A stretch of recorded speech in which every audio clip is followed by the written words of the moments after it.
កិច្ចការដែលសម្រាប់ខ្ញុំវិញខ្ញុំនិយាយតាមត្រង់ណាតាមការសង្កេតហើយនឹងការចូលរួមនៅគ្រប់សកម្មភាពរបស់យើងខ្ញុំថាកន្លងមកពួកយើងអត់ដែលមានយុទ្ធសាស្ត្រណាមួយជាក់លាក់និងប្រកបប្រជាទេនិយាយខ្លីទៅគឺគ្មានយុទ្ធសាស្ត្រខ្ញុំមិនអាចនិយាយត្រឹមតែថាខ្វះយុទ្ធសាស្ត្រ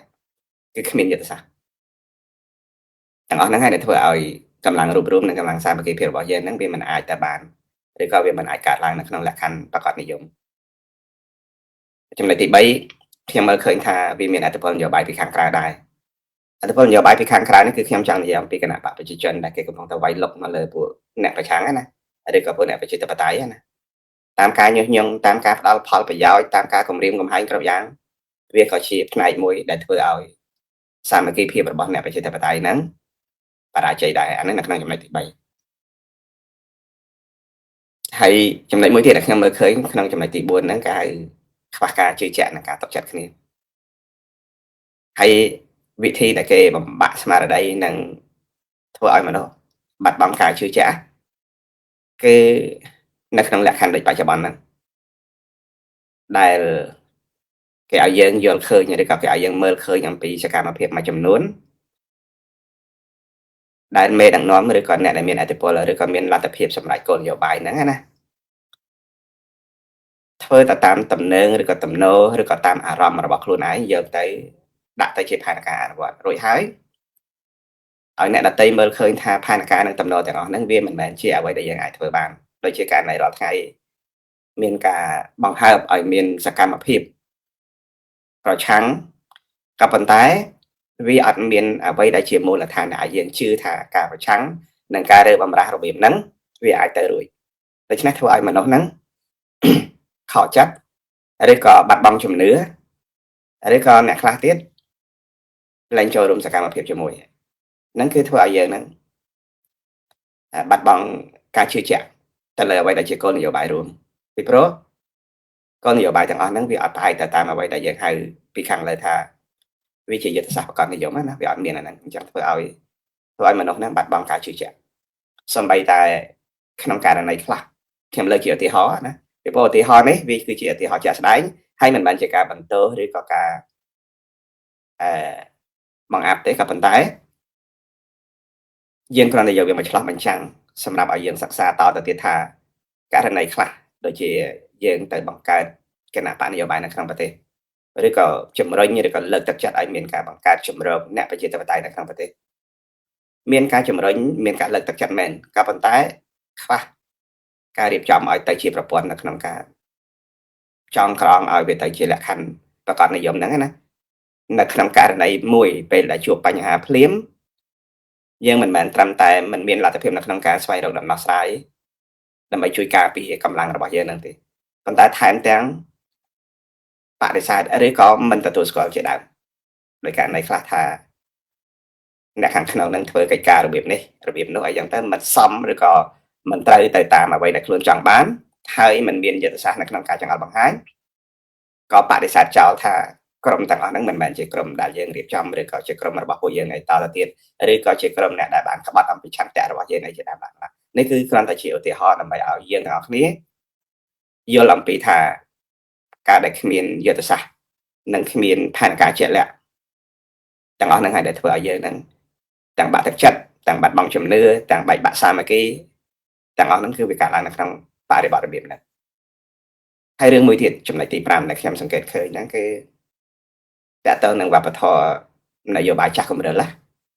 នយោបាយចាស់កម្រិលហ្នឹងគឺវាកើតឡើងនៅក្នុងសង្គមជាតិរបស់យើងហ្នឹងវាទាំងអំនួតវាទាំងមោទនភាពវាទាំងតួឯកនិយមវាទាំងឯកនិយមទាំងអស់ហ្នឹងវានៅក្នុងកញ្ចប់នៃវប្បធម៌នៃអ្នកនយោបាយចាស់កម្រិលហ្នឹងគឺមានតែមេទេដែលត្រូវមានតែមេទេដែលមិនចេះខុសមានតែមេទេដែលជាអ្នកសម្រេចគោលនយោបាយទាំងអស់មានតែមេទេដែលនឹកឃើញធ្វើអីគឺធ្វើហ្នឹងហើយវប្បធម៌នេះហើយដែល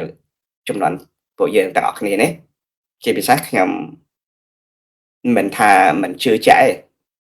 ក៏ប៉ុន្តែខ្ញុំចង់ឲ្យយុវជនខ្ញុំចង់ឲ្យអ្នកចំនួនក្រោយឬក៏ចង់ឲ្យពួកយើងទាំងអស់គ្នាហ្នឹងណា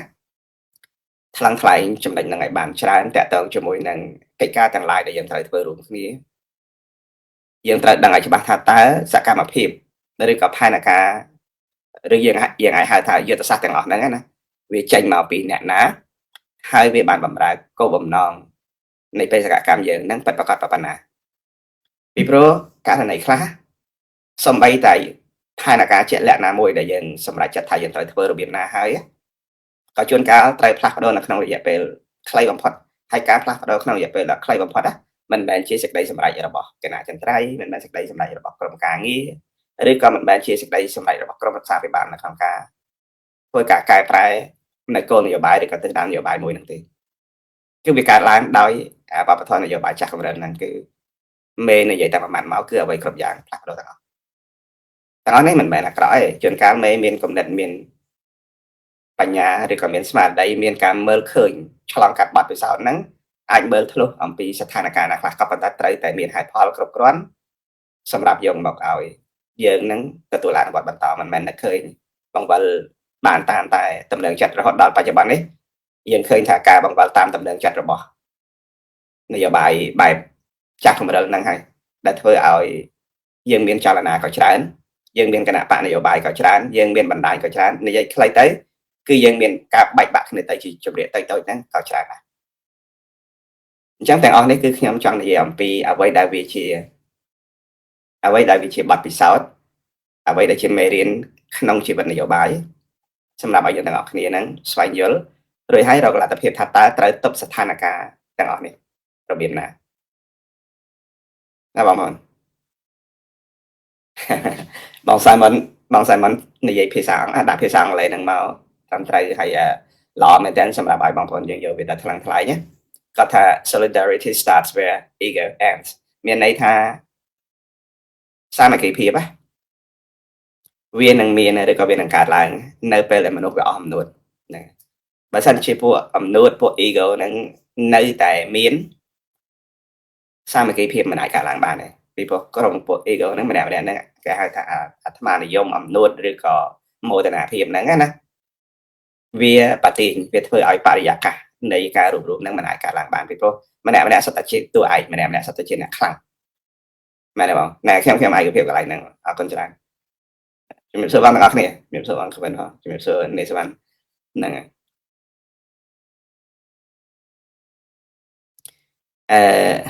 ជួនកាល Facebook ខ្ញុំណានេសវណ្ណជួនកាល Facebook ខ្ញុំ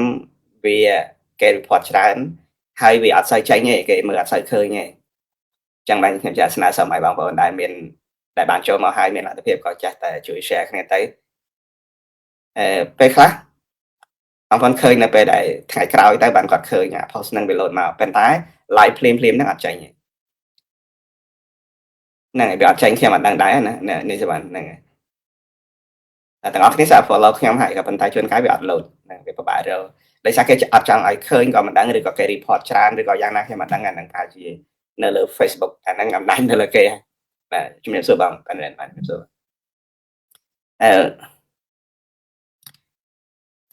ត្រូវហើយបងហ្នឹងហើយខ្ញុំចង់យកវេទិកានេះមកនិយាយឲ្យបានច្រើនខ្ញុំដឹងថាកម្មវិធីផ្សាយរបស់ខ្ញុំហ្នឹងសារៈសំខាន់របស់វាហ្នឹងវាមិនជាច្រើនប្រហែលទេក៏ប៉ុន្តែវាគឺជាកូនចំណែកមួយដែល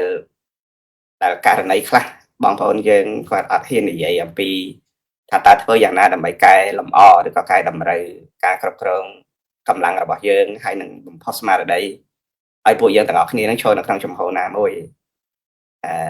សម្រាប់ឲ្យខ្លាយទៅជាវេទិកានៃការរួបរวมបើទោះជានៅក្នុងលក្ខខណ្ឌខ្លះអ្វីដែលយើងចង់បានហ្នឹងវាទូលាយឬក៏វាវែងឆ្ងាយពេកក៏ប៉ុន្តែមិនដឹងចាប់ផ្ដើមពីកន្លែងណាអញ្ចឹងបងប្អូនក៏ផ្ដល់ជាមតិយោបល់សូមឲ្យខ្ញុំនឹងជួយនិយាយកន្លែងនេះហើយខ្ញុំនឹងធ្វើជា spin ខ្ញុំធ្វើជា spin ដើម្បីសម្របសម្រួលនៅទស្សនៈទាំងឡាយដើម្បីឲ្យវាមានគេហៅថាយ៉ាងហោចណាស់អ្នកដែល ego ខ្ពស់ពេកហ្នឹងបន្ថយបន្តិចមកហើយអ្នកដែលគាត់ញញើតឬក៏ខ្លាចពេករហូតដល់ពេលខ្លះមើលឃើញថាជាសកម្មភាពគ្រោះថ្នាក់ដែរក៏ប៉ុន្តែគាត់ត្រូវតែធ្វើទៅតាមអ្វីដែលជាការចង្អុលបង្ហាញហ្នឹងដូច្នេះធ្វើឲ្យអ្វីដែលយើងធ្វើទាំងអស់គ្នាហ្នឹងណាវាអត់មានគុណភាពវាអត់មានដែលប្រសិទ្ធភាពអីក៏មានដែរ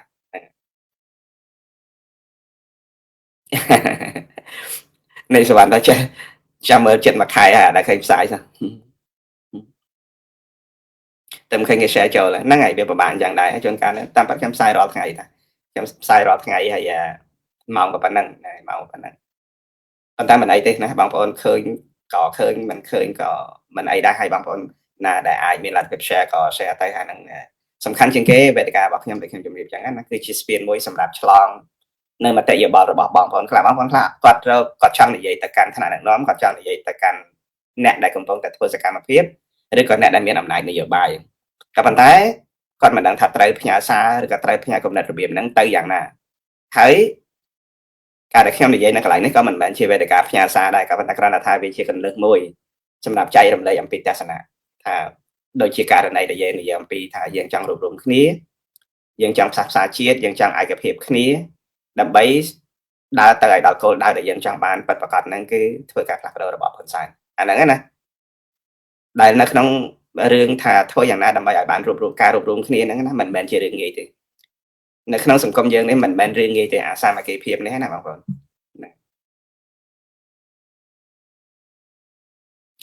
ណានៃសវណ្ណមានកំណត់នឹងខ្ញុំឯកភាពខ្ញុំឯកភាពបើចង់ឈ្នះរបបផ្ដាច់ការហ្នឹងត្រូវរិះគន់គណៈបកប្រឆាំងឲ្យខ្លាំងបន្តិចហេតុអីកន្លែងហ្នឹងណាយើងសួរហេតុអីពីព្រោះយើងមើលឃើញថាគណៈបកយើងនេះណាគណៈបកដែលយើងស្រឡាញ់ដែលយើងគោរពដែលយើងហ៊ានលះបង់ជាមួយណាខ្សោយណាបងប្អូនត្រូវទទួលស្គាល់ថាយើងខ្សោយកុំមានអំនួតកុំមោទនភាពថាយើងនឹងអស្ចារ្យមិនមែនណាយើងខ្សោយនឹងឲ្យបានជាគេកំតិចយើងគេបំបែកយើងគេចាត់វិធានការមកលើយើងបានគ្រប់ជ្រុងគ្រប់លក្ខណៈគ្រប់លក្ខខណ្ឌហ្នឹងណាអានឹងគឺដោយសារចំណុចខ្វះខាតរបស់យើងមួយចំនួនមិនបាច់ទៅនិយាយអីច្រើនរៀបរាប់អំពីចំណុចខ្សោយកន្លែងណាជួនកាលបងប្អូនខ្លះមិនហ៊ាននិយាយកន្លែងខ្សោយខ្លាចប្រជាពលរដ្ឋបាក់ទឹកចិត្តខ្លាចអ្នកគ្រប់គ្រងបាក់ទឹកចិត្តខ្លាចគេថាយើងនៅអត់មិនមែនទេអ្នកដែលទទួលស្គាល់ថាយើងខ្វះខាតណាអ្នកនោះគឺជាមនុស្សដែលខ្លាំងដោយសារយើងមើលឃើញចំណុចខ្វះខាតខ្លួនឯងបើសិនជាយើងមិនព្រមមើលឬក៏ថ្លឹងថ្លែងអំពីចំណុចអន់របស់យើងឬក៏កំសោយរបស់យើងទេយើងនឹងស្ថិតនៅក្នុងស្ថានភាពខ្សោយនោះដោយរាល់ថ្ងៃវិធីដើម្បីទៅយកឈ្នះរបស់ហ៊ុនសែនវិធីដើម្បីពង្រឹងកម្លាំងវិធីដើម្បីចង់ក្នុងកម្លាំងមិនមែនមិនមានទេក៏ប៉ុន្តែដោយសារយើងកាន់អាវ៉ាបធរហៃអើហ្នឹងឲ្យតែគេថាស្អីគឺនឹងទាំងអស់ដែលមិនយកអាការត្រេះរិះពិចារណាថ្លឹងថ្លែងវែងញែកយកមកមើលហេតុហើយនឹងផលណាអញ្ចឹងចំណុចហ្នឹងឯងដែលខ្ញុំគិតថាវាមិនមែនជាវេទិការិះគន់ទេក៏ប៉ុន្តែខ្ញុំលើកសរសើរច្រើនណាស់អ្វីដែលយើងអាចធ្វើបានការរិះគន់ការគេហៅថាការលះបង់របស់យើងការតាំងចិត្តរបស់យើងមហិច្ឆតារបស់យើងដែលអ្នកមកតស៊ូជាមួយនឹងគណៈបកប្រឆាំងនេះណាបងប្អូនត្រូវដឹងថាពួកគាត់អត់ចង់បានផលប្រយោជន៍បុគ្គលណាដើម្បីយកមកធ្វើជាលៀបសការៈឬក៏ស្អីទេណាបើយើងនិយាយការពិតទៅណាពួកគាត់លះបង់ពេលវេលាមួយជីវិតរបស់គាត់នេះណាគឺចង់បានការផ្លាស់ប្ដូរហើយមកធ្វើជាមួយនឹងគណៈបកប្រឆាំងនេះណាមិនមែនថាត្រឹមតែមិនបានផលប្រយោជន៍ជាលុយកាក់ជាសម្ភារៈជាលៀបសការៈអីហ្នឹងទេវាថែមទាំងបាត់បង់ឱកាសបាត់បង់ពេលវេលាខាតទាំងលុយទាំងកាក់ក៏ប៉ុន្តែដោយសារស្មារតីស្រឡាញ់ជាតិហ្នឹងទេខ្ញុំដឹងកន្លែងហ្នឹងក៏ប៉ុន្តែកន្លែងខ្លះវាអត់ចាំបាច់និយាយទេអ្នកប្រឆាំងទាំងអស់គ្នាអ្នកណាមួយដែលមិនខាតបង់អ្នកណាមួយដែលមិនអស់លុយកាក់អ្នកណាមួយដែលមិនអស់ពេលវេលាចំណាយពេលច្រើនណាស់ណាបងប្អូនអាហ្នឹងសម្រាប់អ្នកដែលនៅក្រៅប្រទេសប៉ុន្តែអ្នកនៅក្នុងប្រទេសណាផ្សងព្រេងទាំងអាយុជីវិតទៀតអស់ពេលវេលាអស់លុយកាក់ឲ្យផ្សងព្រេងទាំងសេចក្តីសុខនិងសុវត្ថិភាពទៀតមានន័យថាការលះបង់ធំធេងក៏ប៉ុន្តែការរិះគន់ខ្លះដោយអ្វីដែលនៃសវណ្ណមានទស្សនៈនឹងការមានយោបល់លើកឡើងមកនេះណាយើងលះបង់កន្លែងនេះណាឬក៏យើងរិះគន់កន្លែងនេះណាគឺចង់ឲ្យវាមានលក្ខខណ្ឌច្បាស់លាស់ជាងនេះពីព្រោះកន្លងមកនេះយើងឃើញថាវាមានលក្ខខណ្ឌដែលមិនច្បាស់លាស់វាមានលក្ខខណ្ឌផុយស្រួយវាមានលក្ខខណ្ឌបាច់បាក់នឹងវាច្រើនពេកអញ្ចឹងបានខ្ញុំនិយាយថាដោយសមាជថ្ងៃទី13 14ខាងមុខនេះបើឲ្យខ្ញុំនិយាយដោយស្មោះត្រង់ពីចិត្តរបស់ខ្ញុំជាទស្សនៈរបស់អ្នកប្រឆាំងដែរណាខ្ញុំថាវាអត់ចាំបាច់តទៅសោះវាអត់ចាំបាច់តទៅសោះសំខាន់ទេវាអត់សំខាន់តទៅសោះប៉ុន្តែហេតុអីបានធ្វើបើធ្វើឲ្យធ្វើទៅក៏ប៉ុន្តែធ្វើនឹងក្នុងគោលការណ៍ណាធ្វើនៅក្នុងគោលការណ៍ណាបើសិនតែយើងនិយាយអំពីសមាជជាតិហេតុអីបានជាយើងត្រូវចាំធ្វើអាសមាជជាតិហ្នឹងបែរសកម្មហើយនៅសកម្មភាពច្រើនណាស់ដែលយើងត្រូវធ្វើក៏ប៉ុន្តែធ្វើហើយអូខេធ្វើហើយក៏ធ្វើទៅខ្ញុំមិនបន្ទោសទេប៉ុន្តែបើសិនជាសួរខ្ញុំថាចាំបាច់ទេមិនចាំបាច់តទៅសោះហើយដូចជាដូរឬខ្ញុំលើថាដូរគោលការណ៍ពីសមាជជាតិទៅជាសមាជសហគមន៍ទៅជាស្អីអាហ្នឹងហើយគេហៅថាវាហៅថាគ្មានគោលការណ៍ពីព្រោះសមាជហ្នឹងវាមិនមែនដូចខ្ញុំនិយាយសមាជទេណាសមាជគឺជាវេទិកាមួយសម្រាប់អនុម័ត ឬក៏សម្រាប់ទទួលរបាយការណ៍ណាមួយដែលយើងក្រុមការងាររបស់អង្គសមាជហ្នឹងណាមានការប្រជុំពិភាក្សារៀបចំជាសេចក្តីសម្រេចឲ្យនៅកន្លែងហ្នឹងគ្រាន់តែជាទីឬក៏ជាវេទិកាថ្លែងការណ៍នៅអ្វីដែលជាបេសកកម្មរួមរបស់យើងថាយើងត្រូវដើរទៅរបៀបណាសម្រេចលើគោលការណ៍ណាហើយការសម្រេចហ្នឹងណាគ្រាន់តែជំរាបមហាជនទេមិនមែនតែសុំឲ្យគាត់លើកដៃគ្រប់គ្រងទេពីព្រោះអ្នកដែលរៀបចំអាគោលការណ៍ដើម្បីយកទៅធ្វើសេចក្តីសម្រេចនៅពេលនោះណាគេមានក្រុមការងាររបស់គេដែលគេហៅថាគណៈកម្មាធិការឬក៏អាចគណៈអចិន្ត្រៃយ៍ឬក៏អាចក្រុមប្រឹក្សាភិបាលឬក៏ក្រុមឯគេធ្វើរួចអស់ហើយដែលមានការចូលរួមពីបណ្ដាស្ថាប័ននេះនៅក្នុងសហគមន៍ឬក៏នៅទូទាំងពិភពលោកហ្នឹងគេធ្វើកិច្ចការហ្នឹងរាប់ខែមកមុនហើយបានគេយកលទ្ធផលហ្នឹងមកបង្ហាញនៅវេទិកាសម័យហ្នឹងមិនមែនតែសុំសេចក្តីអនុម័តឬក៏ទៅសុំយោបល់ដើម្បីយកមកធ្វើយុទ្ធសាស្ត្រមិនមែនទេតាមការពិតអាហ្នឹងវាគ្រាន់តែជាព្រឹត្តិការណ៍នៃការជួបជុំមួយដែលខ្ញុំថាវាអត់ចាំបាច់ប៉ុន្តែកន្លងមកហ្នឹងអាការងារទាំងអស់ហ្នឹងវាអត់ទាន់មានដូចជាក្រុមអ្នកឯករាជ្យ 4-5 ក្រុមឯករាជ្យដែលខ្ញុំធ្លាប់ជួបហ្នឹងមិនដឹងថាគាត់មានវត្តមាននៅក្នុងអង្គសមាជនឹងដែរឬក៏យ៉ាងណាហើយការដែលជួបជុំឬក៏មានវត្តមានហ្នឹងណាខ្ញុំបានជំរុញឲ្យខ្ញុំបានស្នើឲ្យតាមរយៈក្រុមការងារផ្សេងៗខ្ញុំចាជំរុញទៅថាសូមឲ្យគ្រប់ផ្នែកទាំងអស់ហ្នឹងមិនមែនគ្រាន់តែជាបុគ្គលទៅចូលរួមចំណែកនៅក្នុងអង្គសមាជហ្នឹងទេបើស្ថាប័ននេះហ្នឹងគឺទៅក្នុងនាមប្រតិភូរបស់ស្ថាប័នហ្នឹងរួចហើយមានតួនាទីមានភាគចំណែកនៅក្នុងការសម្រេចចិត្តរួមគ្នាក្នុងស្មារតីរួមរបស់បេសកកម្មដែលសមាជនោះនឹងអនុម័តក៏ប៉ុន្តែរឿងទាំងអស់នេះវានឹងទៅជារឿងមិនដូចខ្ញុំនិយាយទេបងប្អូនចាំមើលតែវាមិនដូចខ្ញុំនិយាយវានឹងទៅជារឿងគ្រាន់តែជួបជុំគ្នាហើយហមហើយក៏ចាប់តាមដឹងដដែលទេរឿងហ្នឹងណាហើយអាហ្នឹងខ្ញុំសន្និដ្ឋានណាតែបើសិនជាវាមិនដដែលឬក៏ល្អជាងហ្នឹងក៏ល្អដែរពីព្រោះបេសកកម្មរបស់យើងគឺយើងចង់ឲ្យមានកម្លាំងរួបរวมគ្នាប៉ុន្តែកម្លាំងរួបរวมគ្នានេះខ្ញុំក៏មិនដឹងថាបានរួបរวมគ្នាយ៉ាងទលំទលាយដោយអ្វីដែលយើងធ្លាប់ដឹងដែរឬក៏យ៉ាងណាហ្នឹងវាក៏ជារឿងដែលយើងចេះតែរំពឹងទុកថាចង់ឲ្យវាមានអញ្ចឹងណាដោយយើងថាជាង40សាខារបស់សហរដ្ឋអាមេរិកដែលអតីត CNRP CNRPA អីទាំងអស់ហ្នឹងណាតែមានតំណាងឬក៏មានប្រតិភូដែលនៅគ្រប់សាខាទាំងអស់ហ្នឹងបានមកជាផ្នែកមួយនៃការធ្វើការសម្រេចចិត្តរួមគ្នានៅក្នុងវេទិកាសម័យនេះដែរឬក៏យ៉ាងណាអាហ្នឹងក៏ខ្ញុំអត់ទាន់ដឹងពីព្រោះរឿងទាំងអស់នេះវាដូចជារឿងអាកំបាំងអញ្ចឹងហើយបានជាខ្ញុំថារឿងទាំងអស់ហ្នឹងគឺគេចេតនារៀបចំធ្វើរបៀបហ្នឹងឬក៏យ៉ាងម៉េចអញ្ចឹងខ្ញុំថានេះគឺជាមតិមួយហើយខ្ញុំចង់ឲ្យមានការបកស្រាយបំភ្លឺហើយនឹងបង្ហាញតែកុំឲ្យធ្វើស្ងាត់កុំឲ្យធ្វើលាក់កុំឲ្យធ្វើរបៀបដូចថាគ្មានអ្វីច្បាស់លាស់ហ្នឹងហើយដែលធ្វើឲ្យទាំងបាក់ទឹកចិត្តទាំងការមិនជឿជាក់ទាំងមិនច្បាស់លាស់រួចហើយបាត់បង់ការចូលរួមទាំងអស់នេះណាមែនទេនេះសវណ្ណខ្ញុំនិយាយនៅកន្លែងនេះគឺចង់ឲ្យវាមានលក្ខខណ្ឌច្បាស់លាស់ដើម្បីបន្តបេសកកម្មយើងទៅមុខទៀតពីព្រោះយើងឥឡូវខ្ញុំនិយាយភាសាមួយភាសានេះក៏មិនខុសដែរសម្រាប់គណៈបកប្រជាជនមិនមែនគេមិនដឹងទេសម្រាប់គូប្រកួតរបស់យើងមិនមែនគេមិនដឹងថាយើងកំពុងបែកបាក់គ្នាទេប៉ុន្តែយើងខ្លួនឯងទេដែលជួនកាលអាចមិនដឹងថាយើងកំពុងតែបែកបាក់គ្នាអញ្ចឹងបានខ្ញុំនិយាយថាកម្លាំងដែលគ្រប់គ្រងគណៈបកយើងនេះណាគ្មានកម្លាំងណាដែលគ្រប់គ្រងគណៈបកនយោបាយហ្នឹងធំដូចគណៈបកសង្គមជាតិទេក៏ប៉ុន្តែកម្លាំងគ្រប់គ្រងដល់មហិមារបស់មហាជននៅជុំវិញពិភពលោកចំពោះគណៈបកសង្គមជាតិកន្លងមកណាថ្ងៃនេះវាបាត់ទៅណាអស់ហើយរឿងដែលវាបាត់ទៅណាមិនមែនរឿងចៃដន្យទេណាបងប្អូនត្រូវគិតថារឿង coincidence ហ្នឹងវាជារឿងផ្សេងប៉ុន្តែវារឿង strategic ហ្នឹងវាជារឿងផ្សេងហើយនឹងអា management របស់វាហ្នឹងវាក៏ជារឿងផ្សេងដែរការគ្រប់គ្រងកម្លាំងមនុស្សណាបងប្អូនមិនមែនដូចគ្រប់គ្រងសម្ភារៈណាមិនមែនដូចគ្នាទេខ្ញុំមិនដឹងថាយកវាមកប្រៀបធៀបរបៀបណាទេក៏ប៉ុន្តែគ្រាន់តែថាសម្ភារៈរៀបចំទុករៀបដាក់គឺវានៅកន្លែងហ្នឹងក៏ប៉ុន្តែមនុស្សណារៀបចំទុករៀបដាក់ក៏ប៉ុន្តែវាត្រូវ building trust វាត្រូវអានេះគេហៅស្អីធានាឬក៏កសាងការជឿជាក់គ្នានិងបន្តសហការគ្នាហ្នឹងមនុស្សប្រាប់ថាមនុស្សគឺមិនមែនថាយើងចង់ថាអីក៏បានដែរពីព្រោះគេក៏មានគេហៅការត្រេះរិះពិចារណាសូម្បីតែបងប្អូននៅស្ដាប់ខ្ញុំនិយាយនៅកន្លែងនេះណាបើនិយាយត្រូវនិយាយមិនត្រូវហ្នឹង comment មកប្រងព្រាឥឡូវហ្នឹងហើយយើងត្រូវតែទទួលស្ដាប់ថាតើ comment វិជ្ជមានក៏ដោយអវិជ្ជមានទាំងអស់ហ្នឹងវាយ៉ាងណា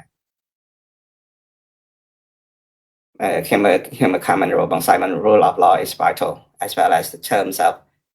assignment to avoid the war frontier of power rule of law សម្រាប់ប្រទេសវាសំខាន់ប៉ុន្តែយើងក៏ចង់និយាយ rule of law នៅផ្ទៃក្នុងរបស់យើងដែរមែនទេបងមែនទេកាលណាតែយើងគ្មានអាក្បួនខ្នាតគ្មានអាច្បាប់ទម្លាប់គ្មានអាវិន័យគ្មានអា guideline ឬក៏គ្មាន ចំណាត់ការច្បាស់លាស់នៅផ្ទៃក្នុងរបស់យើងណាគឺវាដូចជារដ្ឋមួយវាដូចជាប្រទេសមួយដែលមិនមែនយកច្បាប់មកធ្វើជាមូលដ្ឋាននៅក្នុងការវិនិច្ឆ័យក៏ប៉ុន្តែយកការវិនិច្ឆ័យហ្នឹងណាឬក៏ការកំណត់របស់អំណាចហ្នឹងណាមកធ្វើជាបទបញ្ញត្តិវិញអាហ្នឹងវាគឺជារឿងនៃគ្រោះថ្នាក់ដូចនៅក្នុងគណៈបកយើងដែលខ្ញុំនិយាយថាគណៈបកយើងខ្ញុំនិយាយអំពីសង្គមជាតិ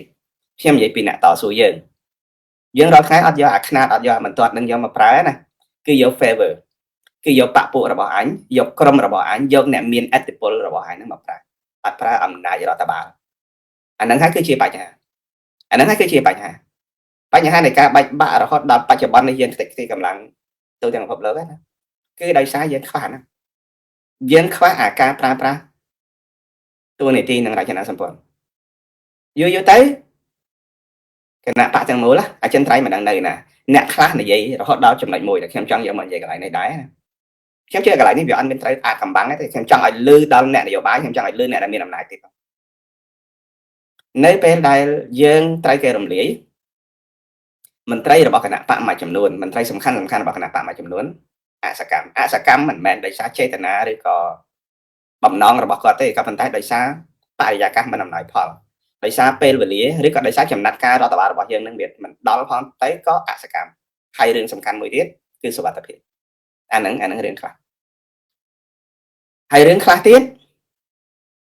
យើងខ្លួនឯងនេះណាមិនបានអនុវត្តនៅអ្វីដែលជាគោលការណ៍ឬក៏ជាផែនការគ្មានមនុស្សសម្រាប់ធ្វើកិច្ចការហ្នឹងដោយសារមន្ត្រីមួយចំនួនហ្នឹងគាត់ចង់និយាយថានៅពេលដែលគេដកសិទ្ធិនយោបាយនៅពេលដែលគាត់មិនអាចធ្វើសកម្មភាពណាដោយចេញមកបានគាត់លាក់ខ្លួនទៅក៏ប៉ុន្តែដោយសារយើងដែលជាអ្នកដែលមានអំណាចរដ្ឋបាលនេះដេកសង្ឃឹមថាតលតែមានអ្នកនោះមកបានយើងហៅថាគណៈអចិន្ត្រៃយ៍តលតែមានអ្នកនោះមកបានយើងហៅថាជាក្រុមប្រឹក្សាភិបាលឬក៏តលតែមានអ្នកនោះមកបានយើងអាចហៅថាជាគណៈកម្មការនយោបាយជាដើមឡើងនឹងឡើងអញ្ចឹងទៅប៉ុន្តែការពិតដែលយើងត្រូវធ្វើណានៅពេលដែលគេចាប់ប្រធានគណៈបកយើងភ្លាមនៅពេលដែលគេកាត់ទោសមន្ត្រីយើងហៅថាស្អីមន្ត្រីនយោបាយរបស់យើងភ្លាមយើងមិនដែលទទួលស្គាល់អាដែលនិស័យសាលក្រមឬក៏សេចក្តីសម្រេចរបស់តុលាការហ្នឹងកន្លងមកយើងមិនដែលទទួលស្គាល់ថានោះគឺជាអ្វីដែលយើងត្រូវគោរពនឹងទេពីព្រោះការកំណត់ឬក៏សាលក្រមទាំងអស់ហ្នឹងវាផ្ទុយ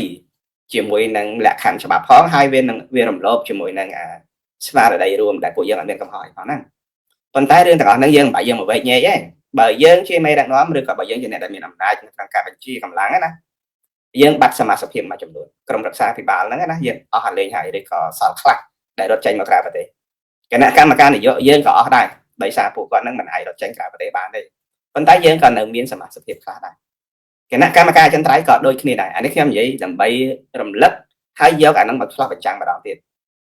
គោលបំណងខ្ញុំគឺពង្រឹងដើម្បីរៀបចំកម្លាំងខ្ញុំនិយាយនៅទីនេះណាយើងអស់មនុស្សឯក្នុងពិភពលោកហ្នឹងអស់ហើយតលតែឈ្មោះកហ្នឹងឧទាហរណ៍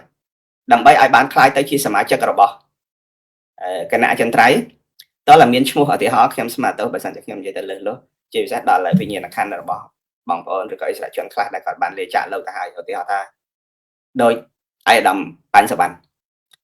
តើមានវត្តមានរបស់គាត់បានជាយើងរៀបចំសមាជិកភាពឲ្យខ្លាយទៅជាសមាជិកអចិន្ត្រៃយ៍បានឬក៏យ៉ាងណាអាយដាមឈៀមចន្ទនីឧទាហរណ៍អញ្ចឹងណាមិនមែនតើអញ្ចឹងទេនៅពេលដែលអវត្តមានហើយយើងត្រូវរើសបន្ថែមភ្លាមមិនមែនប្រទេសកម្ពុជាអត់អ្នកណាម្នាក់ហើយយើងដេកចាំឲ្យខ្មោចនឹងតើខ្មោចនឹងងាប់មករស់មកវិញបានយកមកធ្វើសកម្មភាពបានមិនមែនអញ្ចឹងទេគេហៅថាបន្តវេនដែលយើងតែនិយាយបន្តវេនយើងមិនមែនរងចាំបន្តពូជបន្តតកូលទេរៀបចំតែគណៈអចិន្ត្រៃយ៍យើងត្រូវការប្រមាណយើងត្រូវការគណៈអចិន្ត្រៃយ៍35នាក់រៀបចំ35នាក់រៀបចំដោយតែងតាំងមកយើងមិនចាំបាច់ទៅបោះឆ្នោតទេនៅក្នុងស្ថានភាពនៃការតស៊ូប៉ុន្តែយើងផ្អែកទៅលើសមត្ថភាពយើងផ្អែកទៅលើបទពិសោធន៍យើងផ្អែកទៅលើការលះបង់របស់គាត់ថាមានពេលវេលាមកធ្វើជាគណៈអចិន្ត្រៃយ៍របស់ចលនានៃការតស៊ូរបស់គណៈបកអង្គជាតិតទៅទៀតបានដែរឬក៏យ៉ាងណាឬក៏បើសិនជាចាំបាច់ត្រូវធ្វើ nomination ពីបណ្ដាប្រទេសនានាធ្វើ nominate ធ្វើយ៉ាងណាឲ្យបានគណៈកម្មការនយោបាយនឹងមកគណៈអចិន្ត្រៃយ៍នឹងមកឬក៏គណៈកម្មការប្រតិបត្តិឬក៏ក្រុមការងារដែលត្រូវទទួលបន្ទុកបន្តការងារតទៀតធ្វើទៅហេតុអីបានជាយើងមិនធ្វើខ្ញុំបងហេតុអីបានជាយើងមិនធ្វើសំណួរនេះណា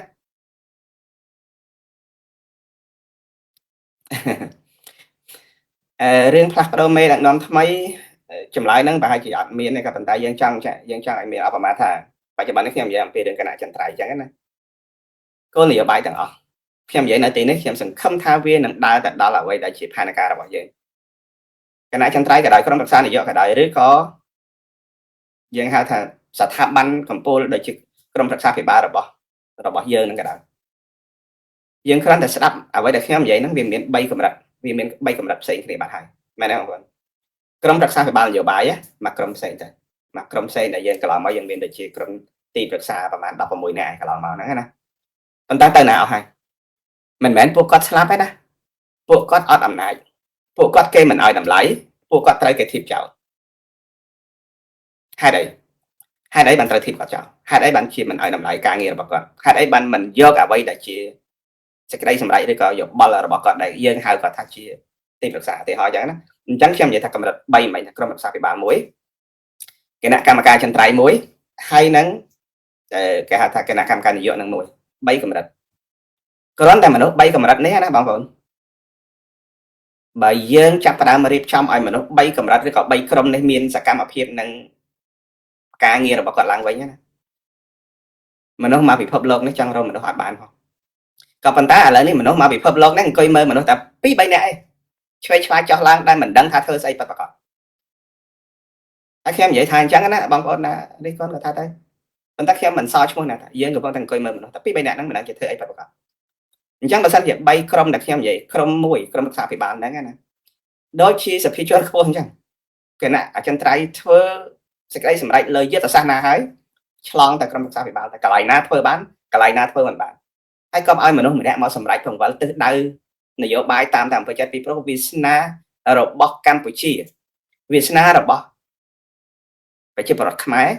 ដែលនៅក្នុងកណ្ដាប់ដៃរបស់អ្នកនយោបាយនេះដែលគេផ្ញើវាសនាដែលគេជឿថាពួកយើងនឹងហើយគឺជាអ្នកដែលទៅរំដោះប្រទេសឲ្យរួចផុតពីនឹងត្រួតត្រារបស់បរទេសផងហើយនឹងរំដោះនៅសេរីភាពនិងបរិយាកាសប្រជាធិបតេយ្យនឹងត្រឡប់មកជូនប្រជាពលរដ្ឋវិញដូច្នេះវាសនាប្រជាពលរដ្ឋហ្នឹងគឺផ្ញើលើគណៈបកប្រឆាំងហ្នឹងហើយក៏ប៉ុន្តែបើគណៈបកប្រឆាំងយើងយកគោលនយោបាយយកសេចក្តីសម្រេចលើតែមនុស្ស2នាក់ឬក៏3នាក់ហ្នឹងទេណាខ្ញុំមិនបដិសេធទេបើ2 3នាក់ហ្នឹងជាអច្ឆរិយៈដែលធ្វើអីក៏ជោគជ័យធ្វើអីក៏បានផលខ្ញុំអត់ចង្អៀតចង្អល់ទេក៏ប៉ុន្តែយើងត្រូវទទួលស្គាល់ចំណុចមួយទៀតថាយើងអត់ខ្លាំងប្រហែលទេខ្ញុំនិយាយថ្ងៃនេះដូចជារឿងតាំងតិចក៏ប៉ុន្តែយើងត្រូវទទួលស្គាល់ថាពួកយើងដែលធ្វើសេចក្តីសម្រេចរាល់ថ្ងៃនេះយើងអត់ខ្លាំងប្រហែលទេមូលហេតុដែលខ្ញុំថាអត់ខ្លាំងប្រហែលហ្នឹងដោយសារយើងវាបន្តបរាជ័យបូកជាមួយនឹងបរាជ័យដដែលកំណត់ទាំងអស់ហ្នឹងមកពីណាកំណត់ខ្លះខ្ញុំអត់ចោតប្រកាន់ទេកំណត់ខ្លះគឺយើងពំតណោតគេយកមកព្រោះបន្តកំណត់ខ្លះគឺយើងបំរើបេសកកម្មរបស់ចារកម្មដើម្បីយកមកអនុវត្តឧទាហរណ៍ដូចជាបំបែកធ្វើចលនាបំបែកកម្លាំងឲ្យទៅជាជំរាកតូចបំបែកគណៈបកនយោបាយឬក៏ស្អីជាដើមលក្ខហ្នឹងណា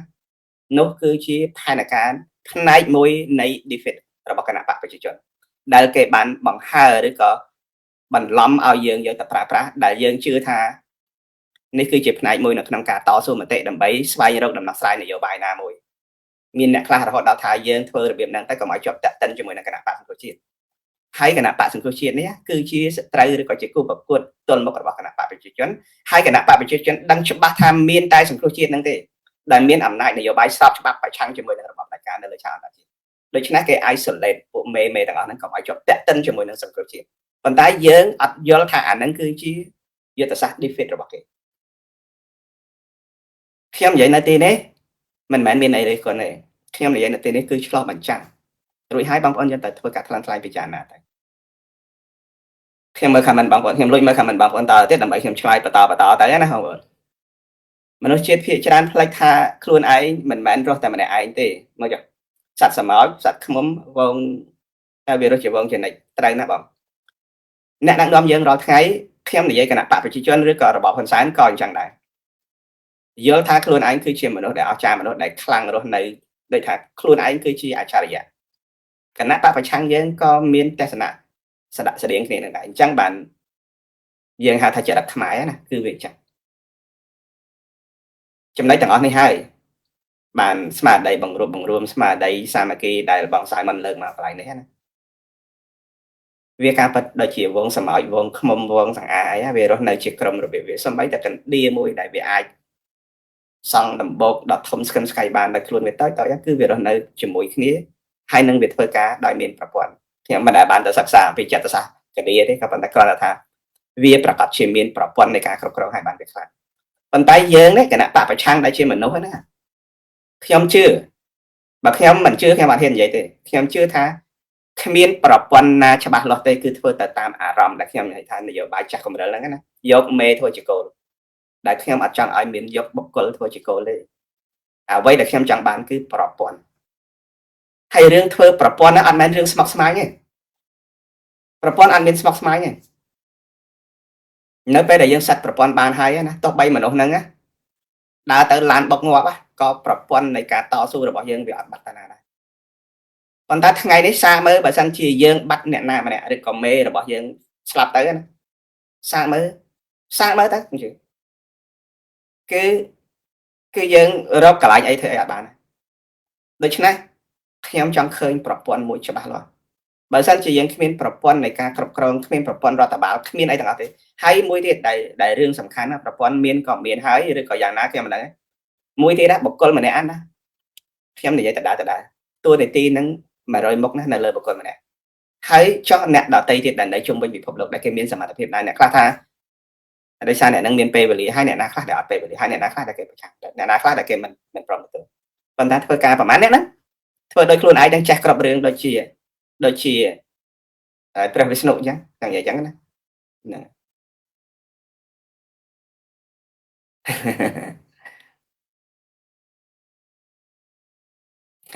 នេះសម្រាប់គាត់ថាអញ្ចឹង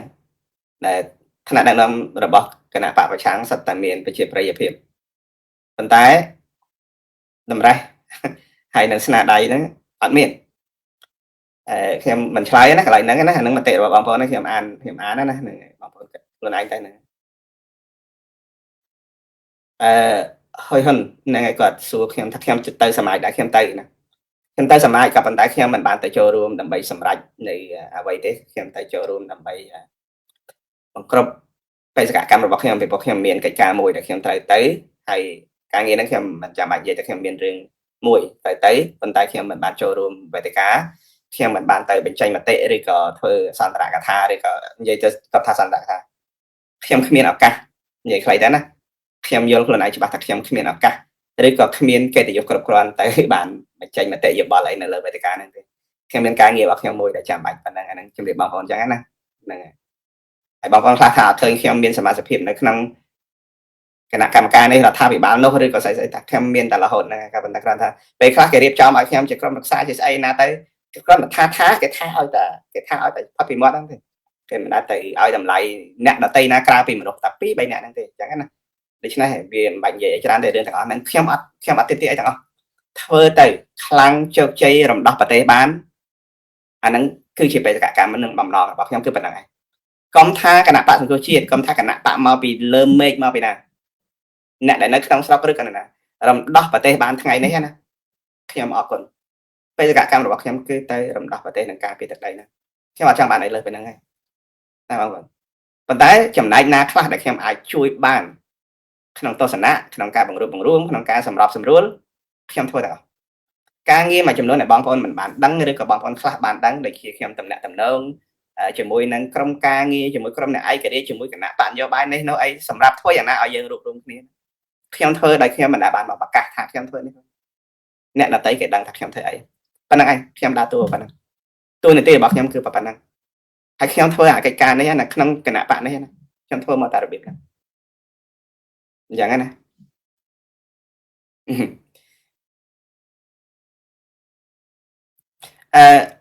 ខ្ញុំមិនដែលថាឈប់គ្រប់គ្រងអាណាសបិនការប៉ັດ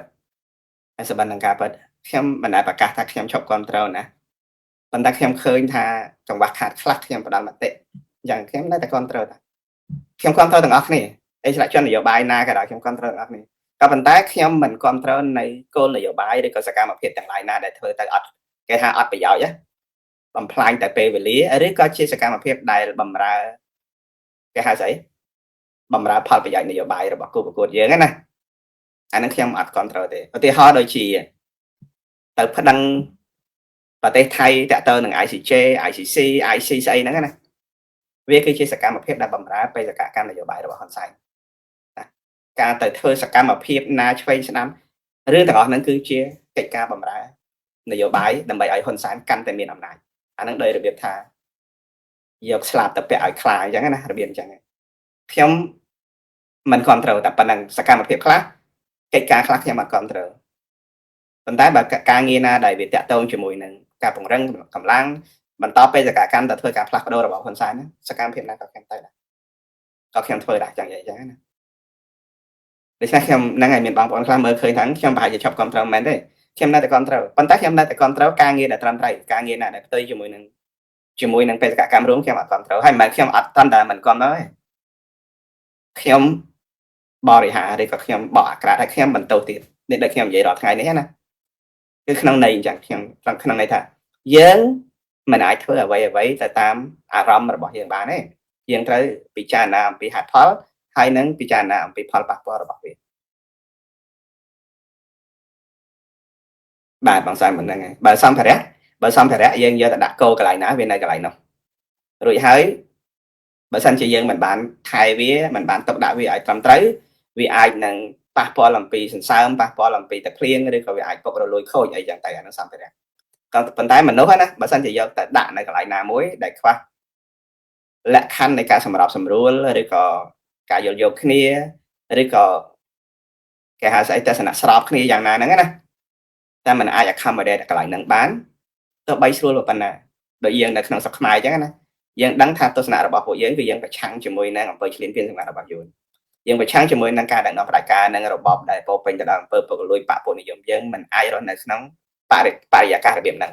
អញ្ចឹងគេមិនអាច accommodate យើងក៏មិនអាចទៅ rely on គេបានដូច្នេះយើងមិនអាចរស់នៅក្នុងបរិយាកាសរបៀបហ្នឹងយ៉ាងណាមិញនៅក្នុងគណៈបកប្រឆាំងយើងក៏ដូចគ្នាដែរយើងដឹងអំពីគោលការណ៍របស់យើងដឹងអំពីជំហររបស់យើងចង់ទៅធ្វើការផ្លាស់ប្ដូរហើយមានបេសកកម្មនៅសកម្មភាពក៏ប៉ុន្តែបើសិនជាគេអត់ accommodate គេអត់ដើរទៅតាមអ្វីដែលយើងយល់ថានេះគឺជាវិធីមួយដែលយើងអាចធ្វើទៅបានក៏ប៉ុន្តែគេមិនធ្វើយើងក៏ពិបាកដោយរាល់ថ្ងៃនេះណាអ្នកខ្លះថាប្រឆាំងជាមួយហ៊ុនសែនមិនមែនជារឿងងាយស្រួលទេមិនមែនរឿងតែរំដោះជាតិស្រួលតាមការពិតណាវិធីមួយចំនួនដែលយើងមិនបានធ្វើនោះដែលហ៊ុនសែនមិនខ្លាចសង្គ្រោះជាតិទេណាហ៊ុនសែនខ្លាចបំផុតគឺសង្គ្រោះជាតិហ្នឹងឯងយើងនិយាយអំពីរបបនយោបាយណាអ្នកណាថាហ៊ុនសែនមិនខ្លាចសង្គ្រោះជាតិក៏ប៉ុន្តែអ្វីដែលហ៊ុនសែនធ្វើបានហ្នឹងគឺកំទេចឲ្យសង្គ្រោះជាតិដែលជាសត្រូវដ៏ធំសម្រាប់នយោបាយរបស់គាត់ហ្នឹងណាកំទេចឲ្យសង្គ្រោះជាតិខ្សោយអស់ណានោះហើយគឺជាស្នាដៃរបស់ហ៊ុនសែនធ្វើឲ្យយើងខ្ទេចបានយើងដឹងច្បាស់ថាហ៊ុនសែនខ្លាចសង្គ្រោះជាតិក៏ប៉ុន្តែយើងអត់ប្រើអ្វីដែលហ៊ុនសែនខ្លាចហ្នឹងដើម្បីប្រកួតឬក៏តទល់ជាមួយហ៊ុនសែនទេតែយើងនាំគ្នាជួយកំទេចសង្គ្រោះជាតិឲ្យបាត់ពីឥឡូវហ្នឹងមិនមែនណាបាត់សមោលសង្គ្រោះជាតិបាត់សមោលរហូតដល់មនុស្សខ្លះគេថាសង្គ្រោះជាតិឃើញនៅតែមកចរិតម្នាក់ឯងទេក្រៅពីហ្នឹងគេទៅសមាគមគេទៅស្អីចលនាគេទៅស្អីណានៅតែអស់ហើយដូច្នេះអ្នកដែលនិយាយអំពីសង្គ្រោះជាតិណានៅតែឃើញតែលោកសារ៉ាទេដែលនិយាយពីសង្គ្រោះជាតិខ្ញុំថាមិនមែនទេពួកគេទៅហ្នឹងគេទៅនៅក្នុងបេសកកម្មសង្គ្រោះជាតិទេក៏ប៉ុន្តែគេថាបើទៅក្នុងបេសកកម្មសង្គ្រោះជាតិហេតុអីបានជាមិនយកសង្គ្រោះជាតិទៅតែម្ដងចាំបាច់ទៅក្នុងបេសកកម្មហ្នឹងអញ្ចឹងណា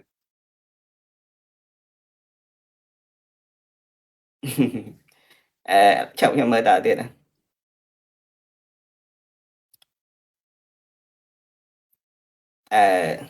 គាត់បានរៀនខ្ពស់ប៉ុន្តែមិនមែនទេបងប្អូនសំខាន់មានដឹកនាំខ្លះគាត់មិនមែនថាមិនចាំបាច់រៀនខ្ពស់ឬក៏រៀនទាបទេមេដឹកនាំឥឡូវយើងមើលយើងយកជាបទពិសោធន៍ឬក៏ជាមេរៀនក៏បានណាខ្ញុំនិយាយនៅទីនេះមិនតែលើកអីទេក៏ប៉ុន្តែយើងយកមកធ្វើប្រៀបធៀបបើប្រៀបធៀបហ៊ុនសែនណាហ៊ុនសែនគាត់រៀនឲ្យបានខ្ពស់ប្រហែលទេឲ្យបានខ្ពស់ប្រហែលហ្នឹងមិនមែនថាតែប្រៀបធៀបដល់មេដឹកនាំកម្ពុជារបស់យើងផងបើគាត់រៀននៅសាលាហ្នឹងគាត់រៀនបានតិចជាងពួកយើងផងតាមពិតណាក៏ប៉ុន្តែហ៊ុនសែនមានលក្ខខណ្ឌមួយដែលយើងមិនមែនមួយទេច្រើនដែលយើងសង្កេតឃើញហ៊ុនសែនយល់អំពីស្ថានភាពហ៊ុនសែនចេះស្ដាប់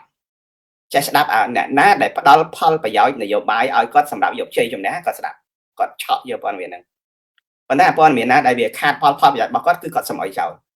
មានន័យថាគាត់ប្រើទីប្រឹក្សាលើអ្នកណាគាត់និយាយថាហ៊ុនសែនមានទីប្រឹក្សាដល់តែ400នាក់មិនគាត់មិនស្ដាប់មិនគាត់មិនមើលទេគាត់ស្ដាប់ មេដឹកនាំខ្លះណាគេត្រូវការកំណត់យ៉ាងហើយមេដឹកនាំខ្លះគេមើលព័ត៌មានហើយគេស្ដង់ព័ត៌មានគេយកព័ត៌មានមកធ្វើការសំយោគវាដើម្បីធ្វើការសមាជិកឬក៏គេស្ដាប់នៅគ្រប់មតិរបស់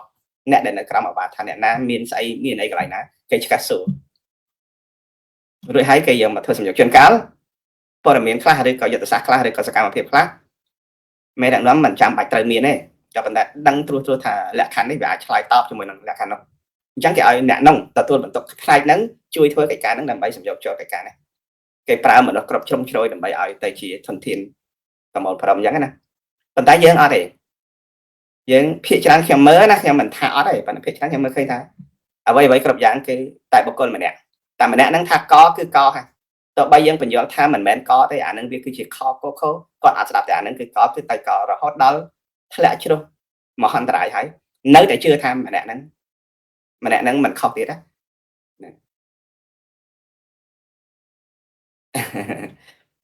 អើណាខ្ញុំដឹងបងនិយាយរឿងអីប៉ុន្តែអត់អីទេណាខ្ញុំកន្លែងខ្លះខ្ញុំកុំអានអីបងប្អូនមើលចាំមើលក្នុង comment ដែរបងសួរ Berry មាន comment អីខ្លះទេមាន comment អីខ្លះទេ Berry เป็นกำลังใจให้ขอบคุณครับริยาបងប្អូនមកខាងប្រទេសថៃខ្ញុំសង្ឃឹមថាយើងមានលទ្ធភាពហ្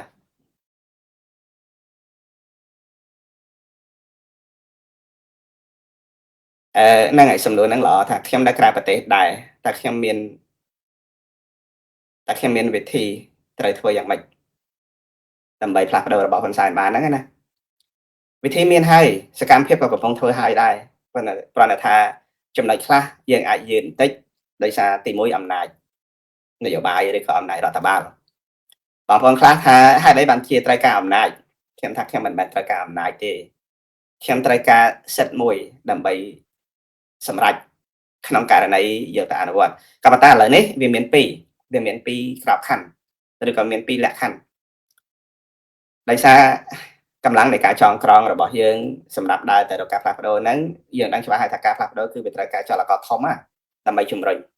គឺកម្លាំងហ្នឹងឯងយើងមិនអាចគ្រាន់តែធ្វើផ្ញើសារនយោបាយហើយនិយាយចង់ឲ្យប្រជាពលរដ្ឋគ្រប់ឈរចង់ឲ្យមានការផ្លាស់ប្ដូរប៉ុណ្ណឹងចប់មិនអាចទេហ្នឹងមិនអាចអញ្ចឹងទេវាត្រូវតែមានចលករជំរុញឬក៏កត្តាជំរុញដើម្បីឲ្យវាកើតឡើងជារូបវន្តអញ្ចឹងខ្ញុំមិននិយាយលម្អិតទេរឿងហ្នឹងថាយើងមានហើយទាំងក្នុងទាំងក្រៅយើងមានហើយក៏ប៉ុន្តែមិនអាចគ្រាន់តែមកសម័យរួមគ្នាមិនអាចគ្រាន់តែមកប្រជុំដើម្បីជជែកគ្នាមិនអាចរឿងហ្នឹងទៅដោះស្រាយបញ្ហាប្រទេសរឿងថ្ងៃនេះគឺកម្លាំងមហាជនអាហ្នឹងខ្ញុំនិយាយឲ្យច្បាស់យ៉ាងហ្នឹងបន្តិចកម្លាំងមហាជនគឺវាកើតឡើងអំពីចលករជំរុញទាំងក្រៅទាំងក្នុងអញ្ចឹង coordination ដែលយើងរៀបនៅខាងក្នុងរបៀបណា coordination ដែលយើងរៀបខាងក្រៅរបៀបណាខ្ញុំរៀបប៉ុន្តែមិនមែននៅក្នុងក្របខ័ណ្ឌដែលយើងឃើញឥឡូវនេះយើងវាមិនបានឃើញសង្គ្រោះជាតិទេយើងឃើញចលនានាដែលគេធ្វើដើរទៅប្រជុំម្នេះហោះទៅប្រជុំនោះជជែករឿងនេះរៀបចំបោះឆ្នោតមិនមែនរឿងហ្នឹងដើម្បីដោះស្រាយបញ្ហាប្រទេសទស្សនៈរបស់ខ្ញុំណាទស្សនៈរបស់ខ្ញុំគឺរៀបចំកម្លាំងធ្វើហើយធ្វើរបៀបណាវាមិនអាចនិយាយនៅទីនេះបានតែប៉ុណ្ណាតែខ្ញុំមានវិធីហ្នឹងហើយសុនហ៊ុនថាម៉េចឱកាសនេះគឺជាឱកាសល្អបំផុតមិនទាន់ថាល្អបំផុតទេក៏ប៉ុន្តែវាល្អណាស់ក្នុងចំណោមឱកាសទាំងឡាយដែលវាធ្លាប់មានកន្លងមកណាឱកាសមួយនេះក៏ល្អដែរដែលយើងអាចធ្វើបានណាយើងអាចធ្វើបានក៏ប៉ុន្តែគ្រាន់តែថាគេធ្វើឬក៏ខ្ញុំធ្វើប៉ុណ្ណឹងនិយាយអញ្ចឹងវិញណាត្រូវហើយហ្នឹងហើយចាក់មានក៏ថាអញ្ចឹងដែរហ៊ុនសែនស្ដាប់ទីប្រឹក្សាគាត់ណាស្ដាប់យកទាំងអស់វារួចហើយគាត់មកធ្វើការបោកសរុបមួយណាដែលខាតដល់នយោបាយរយៈពេលវែងរបស់គាត់ទុកចោលគាត់មិនមែនបដិសេធគាត់មិនដល់ចង្អុលមកអ្នកណាទេប៉ុន្តែមួយណាដែលបានផលប្រយោជន៍ឬក៏វាមានសក្តានុពលគាត់យកអាមតិហ្នឹងណាមកដាក់ភ្លាមគឺកន្លែងគេធ្វើអញ្ចឹងហើយបានជា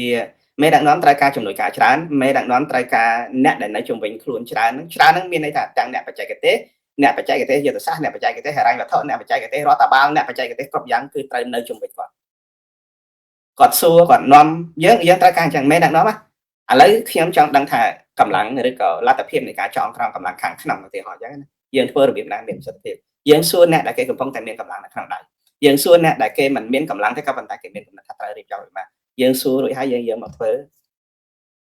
ការបោកសរុបរួចហើយយើងវិភាគហើយទៅហើយយើងសម្រេចទៅហើយយើងសម្រេចនៅទីនេះមិនមែនសម្រេចម្នាក់ឯងយើងមានក្រុម Snoll សម្រាប់ជួយខ្លាំងខ្លាយអាហ្នឹងបានវាធ្វើទៅជាប្រព័ន្ធ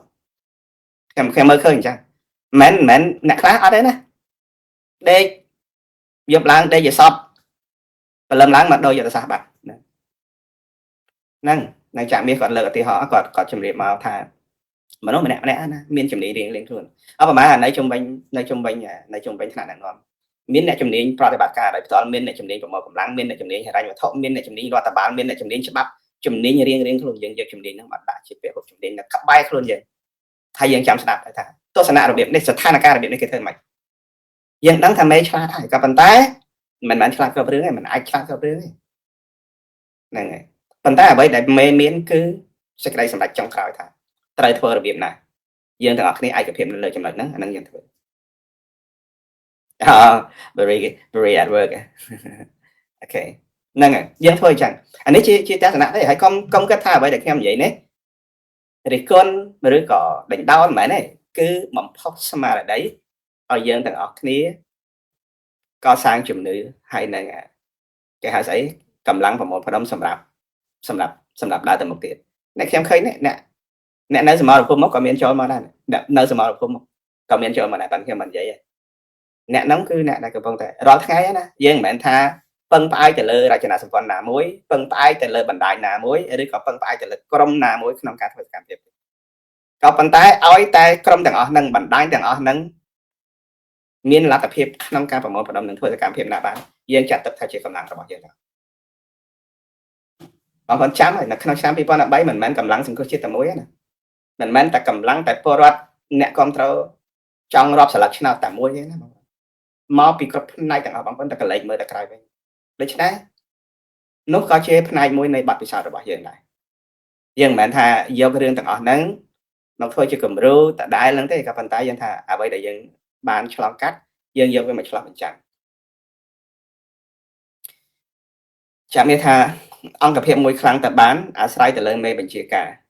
ណាហើយមេបញ្ជាការមានបញ្ជាការរងនិងជំនាញពាក់ព័ន្ធទើបអង្គភាពហ្នឹងមានអាចសម្រេចផែនការបានឲ្យជោគជ័យអាហ្នឹងគាត់និយាយអញ្ចឹងហើយអានោះគឺជាការពិតមិនខ្លាំងតែមេម្នាក់ឯងទេណាបើខ្លាំងតែមេម្នាក់ឯងគេអត់ខ្លាចទេ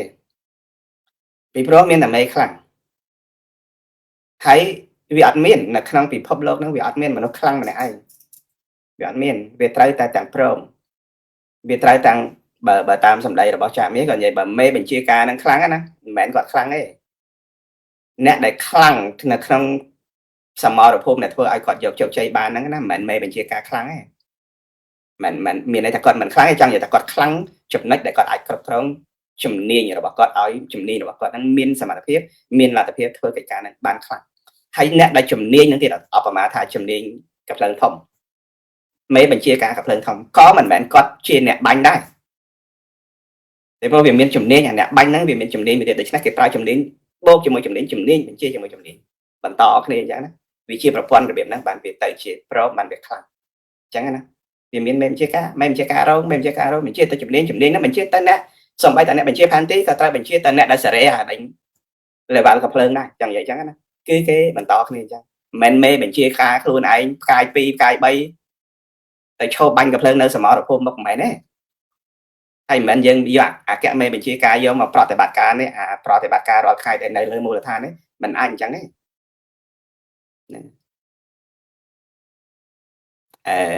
អង្គភាពមួយបើមានតែមេខ្លាំងគ្មានមេបញ្ជាការរងនិងគ្មានជំនាញពាក់ព័ន្ធហ្នឹងគឺมันអាចសម្រេចផែនការបាន 100% ខ្ញុំជឿយ៉ាងដូចខ្ញុំនិយាយអញ្ចឹងណាបើសិនតែយើងមានមេមួយខ្លាំងធ្វើទាំងអស់ទៅធ្វើទាំងកិច្ចការទូតអន្តរជាតិធ្វើទាំងគោលនយោបាយធ្វើទាំងចោះប្រមូលកម្លាំងតាមមូលដ្ឋានបើធ្វើអញ្ចឹងបានអានឹងអស់ចាហើយប៉ុន្តែគាត់ថាវាមិនមែននៅក្នុងដាក់ខាងហ្នឹង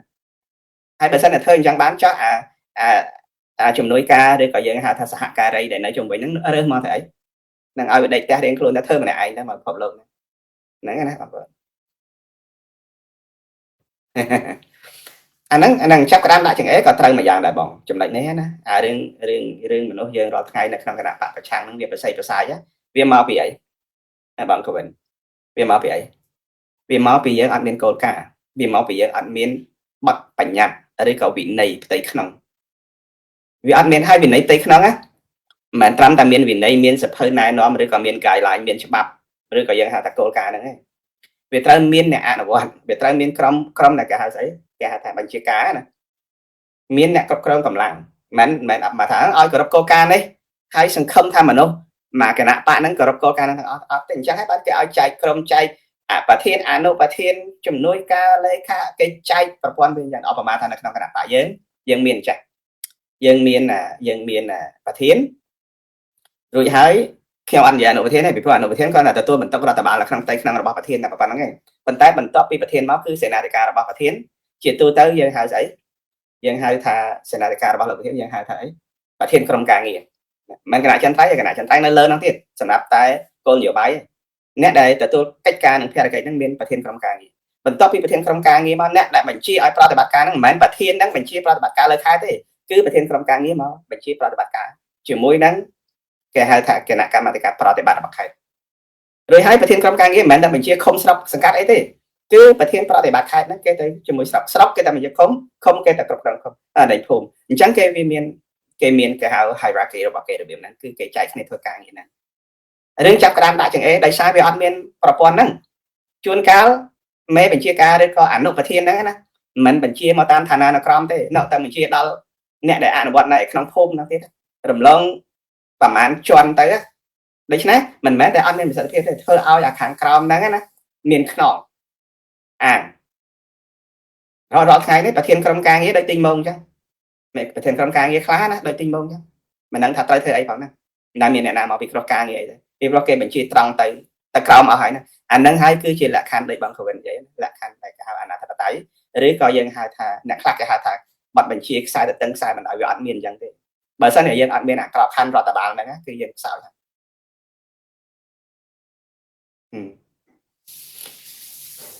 អញ្ចឹងរឿងទាំងអស់នេះណាបងប្អូនរឿងទាំងអស់នេះគឺវាតកតងនឹងអ្វីដែលខ្ញុំនិយាយនេះគឺក្នុងន័យថាតើយើងត្រូវប្រមូលកម្លាំងរបៀបណាដើម្បីឲ្យវារឹងមាំហើយការប្រមូលកម្លាំង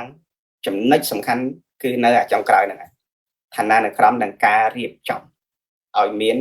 ប្រព័ន្ធការងារគ្មានមេបញ្ជាការណារៀនបានចេះទាំង9ជំនាញហើយយកគាត់ទៅតាមការប៉ັດហ្នឹងហើយជំនាញដូចអានេះចាមាសប្រហែលជានិយាយអំពីជំនាញយោធាណាជំនាញទាំងរដ្ឋបាលជំនាញទាំងកាភ្លើងស្អីខ្សែត្រៀមប្រយុទ្ធជំនាញស្អីទាំងអស់ហ្នឹងណា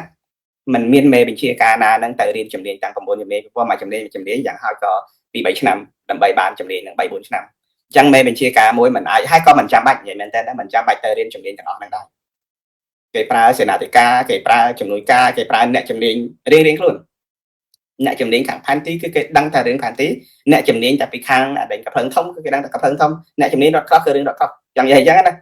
ដូច្នេះមេបញ្ជាការមិនចាំបាច់ទៅរៀនជំនាញទាំងអស់ហ្នឹងទេពីព្រោះមេបញ្ជាការសំខាន់ជាងគេគឺជំនាញក្នុងការចាត់ចែងនិងប្រើប្រាស់ធនធាន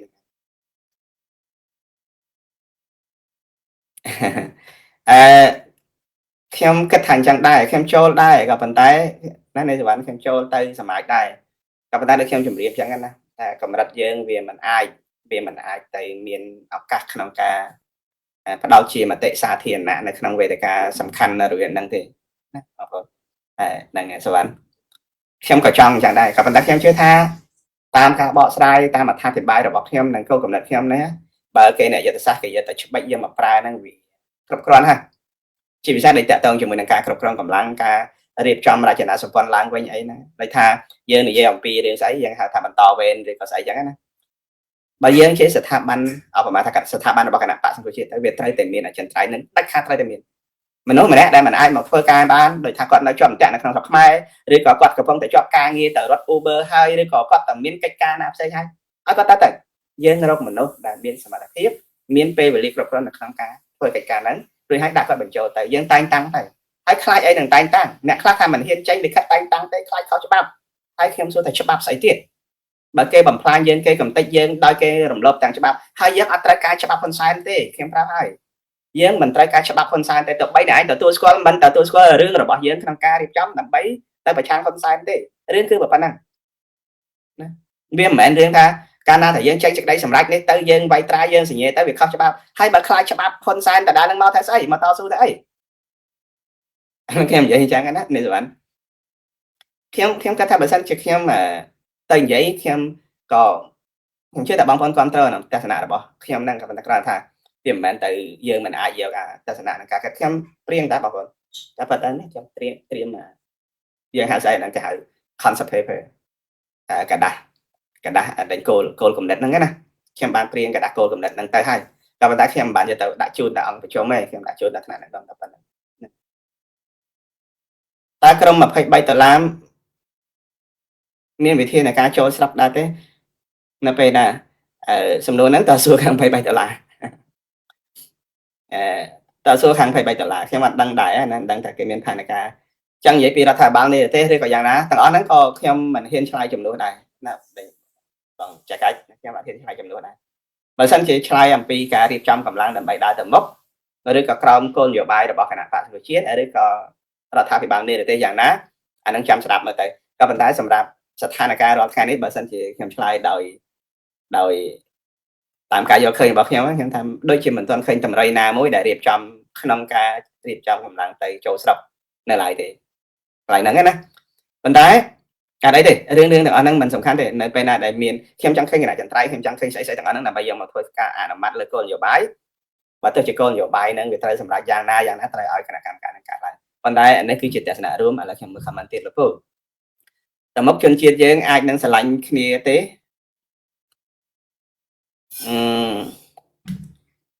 កន្លែងនេះណាខ្ញុំសូមឆ្លើយថាមានទាំងអាចមានទាំងមិនអាចតាមចម្លើយរបៀបហ្នឹងគេហៅថាចម្លើយដោះសារអាចគឺអាស្រ័យទៅលើចំហរបស់មេដឹកនាំបើមេដឹកនាំចេះផ្សះផ្សាចេះបង្រួបស្មារតីកូនខ្មែរឲ្យស្រឡាញ់ជាតិណាឲ្យស្រឡាញ់ជាតិមាតុភូមិស្រឡាញ់ទឹកដីហើយនឹងលុបបំបត្តិឲ្យបាននៅការរើសអើងនានាការនយោបាយខ្ញុំជឿថាអាចខ្មែរយើងអាចខ្មែរយើងភាគច្រើនភ្លើងចម្បាំងហើយការអត់ធ្មត់នឹងការអធិស្ឋានគ្នានឹងមានខ្ពស់ខ្មែរយើងសំបីតែគេធ្លាប់ធ្វើបាបប៉ុន្តែដល់ជួបមកគ្នានឹងអាចលើកដៃសាពះឬក៏ជំរាបសួរគ្នាបានណាខ្មែរយើងខ្លះណាមិនខ្លះទេភាគច្រើនមានមនុស្សដែលមានអេរយាប័តដូចថាកំណុំគុំគួនរហូតដល់ចង់អាគារអីមានក៏ប៉ុន្តែអាស្រ័យទៅលើមនោគមរបស់មេដឹកនាំដែរបើថាមេដឹកនាំប្រកាន់ចំហជាលក្ខណៈដូចយើងចេះតែបំពាក់ថាទឹកឡើងត្រីស៊ីសម្អោយទឹកហោចសម្អោយស៊ីត្រីអីចឹងណាហើយយើងព្យាយាមលុបដែលទស្សនៈនឹងការយល់របៀបហ្នឹងឲ្យคล้ายទៅជាខ្មែរគឺត្រូវតែសាមគ្គីគ្នាពីព្រោះជាតិខ្មែរយើងជាជាតិដែលកំពុងតែស្ថិតនៅក្នុងស្ថានភាពទន់ខ្សោយអាចនឹងវិនិច្ឆ័យអន្តរាយដោយសារស្ត្រីគេរៀបចំយុទ្ធសាស្ត្រគ្រប់យ៉ាងដើម្បីធ្វើឲ្យយើងបែកបាក់គ្នាសម្រាប់គេលើតបាក់យើងរកវិធីណាដើម្បីឲ្យយើងរួបរวมគ្នាសូម្បីបងប្អូននៅទីនេះណាបងប្អូនយើងនៅទីនេះខ្ញុំជឿថាបងប្អូនទោះបីតិចច្រើនក៏ដោយក៏ខ្ញុំនៅតែគោរពស្រឡាញ់បងប្អូនហើយខ្ញុំក៏ជឿថាបងប្អូនក៏នៅតែគោរពស្រឡាញ់ខ្មែរដូចគ្នាសូម្បីអ្នកសួរហ្នឹងក៏ដូចគ្នាដែរខ្ញុំជឿថាបងប្អូនស្រឡាញ់ខ្មែរប៉ុន្តែសួរថាអាចឬក៏មិនអាចហ្នឹងវាអាស្រ័យបើសិនជាយើងមានគំនិតដូចរាល់ថ្ងៃដូចនៅក្នុងប្រទេសណាមានតែការបំពុលឲ្យខ្មែរនឹងចេះស្អប់គុំគួនឲ្យខ្មែរនឹងរើសអើងនានាការនយោបាយឲ្យខ្មែរនឹងស្អប់ខ្ពើមគ្នាអីចឹងណាខ្ញុំថាហ្នឹងក៏វាជារឿងមួយដែលគ្រោះថ្នាក់មែនទែនអញ្ចឹងណាប៉ុន្តែវាអាស្រ័យទៅលើអ្នកដែលមានអំណាចនយោបាយនៅក្នុងការបង្រួបបង្រួមជាតិអាហ្នឹងខ្ញុំឆ្លើយអញ្ចឹងណាបាទ